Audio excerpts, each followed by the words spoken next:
তাহলে কালকে অর্জুন সিং এই থানায় ঢুকবে আর 256টা আমার নামে যে মামলা আছে সেই ফাইলটা নিয়ে বেরিয়ে যাবে।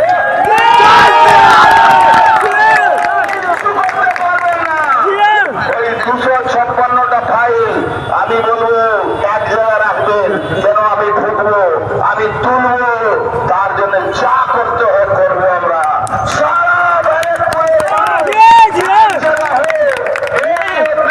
বিরুদ্ধে মমতা ব্যানার্জি তার ভাইপোকে জেলে ঢোকাবার জন্য 49 বছর বাংলাকে যারা পিছিয়ে নিয়ে গেছে তাদের থেকে প্রশ্ন করার জন্য বাংলার মানুষ তৈরি আছে।